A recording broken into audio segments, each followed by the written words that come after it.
Gracias por unirte al devocional Caminando con Jesús. Quédate con nosotros. Comenzamos. Somos su pueblo. Es el título para nuestra reflexión hoy 17 de octubre. Salmo 103 dice así: reconozcan que el Señor es Dios. Él nos hizo y somos suyos. Somos pueblo suyo y ovejas de su prado. Sabiendo que no recibiría un solo peso de ninguna parte, me esforcé para trabajar más de lo acostumbrado a fin de poder pagar con horas de trabajo la colegiatura. Entendía que de todas maneras no alcanzaría a cubrir el costo del semestre, pero trataba de acercarme lo más posible. Cada hora de clase libre la empleaba en la lavandería, planchando ropa, y así acumulaba horas para abonar a mi cuenta.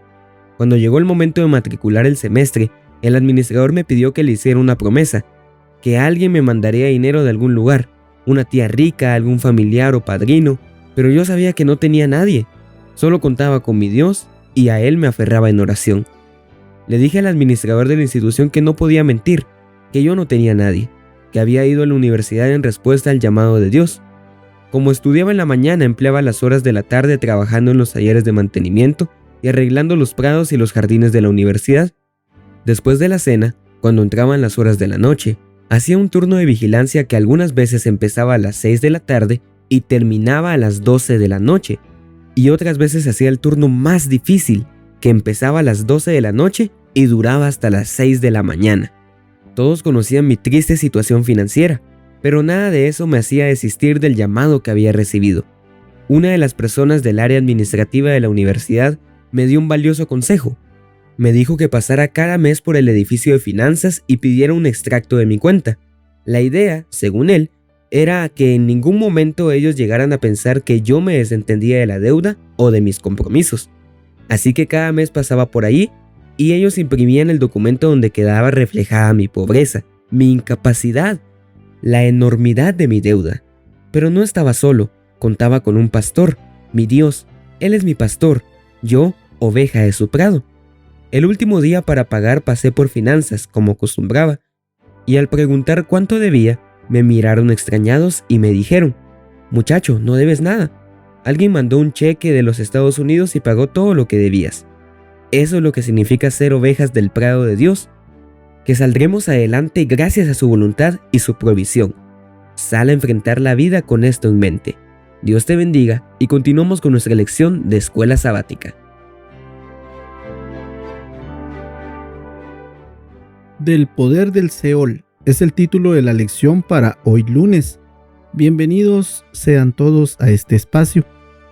El Salmo 49:15 nos dice: pero Dios me rescatará de las garras del sepulcro y con él me llevará. Para hoy debes leer el Salmo 49 y podrás descubrir qué fue lo que llevó al salmista a estar tan seguro de su resurrección final, en contraste con quienes perecieron sin seguridad. El Salmo 49 habla de la falsa confianza de los necios, que confían en sus bienes y de la muchedumbre de sus riquezas se jactan, quienes dan sus nombres a sus tierras y viven solo para bendecirse a sí mismos. Actúan como si sus casas y su propia gloria duraran para siempre. Pero los necios olvidan que su honor se desvanece y que perecen al igual que las bestias, como rebaños que son conducidos al Seol. La muerte los pastoreará y el Seol será su morada. ¿A qué se refiere David cuando habla del Seol? El término hebreo Seol, utilizado aquí, se traduce en otras versiones bíblicas como el lugar de los muertos, entre los muertos o en el sepulcro. Este término se encuentra 66 veces en la Biblia hebrea y en la mayoría de los casos su significado es sinónimo de tumba. Tanto los justos como los impíos descienden al Seol.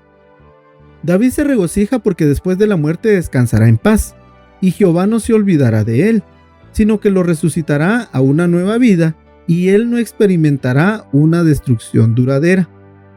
La declaración, pero Dios me rescatará de las garras del sepulcro y con él me llevará, no sugiere que al momento de morir, el alma del salmista volaría inmediatamente al cielo. Simplemente dice que llegará el momento en que Dios lo redimirá de la muerte y lo llevará a los atrios celestiales. Una vez más, se describe la certeza de la resurrección futura, que aporta esperanza, seguridad y sentido a esta existencia actual. ¿De qué manera la seguridad de la resurrección final en Cristo te anima a vivir cada día sin temor a la muerte? Piénsalo. Dios te bendiga y te guarde. Acompáñame en oración. Amado Padre, te damos gracias porque en tu palabra encontramos esperanza aún sobre la muerte, que si vivimos una vida apegada a tu voluntad y justa, podemos tener seguridad en la resurrección para tus siervos fieles. Ayúdanos a vivir sin miedo a la muerte y encomendarnos a ti siempre. En el nombre de Jesús. Amén y amén.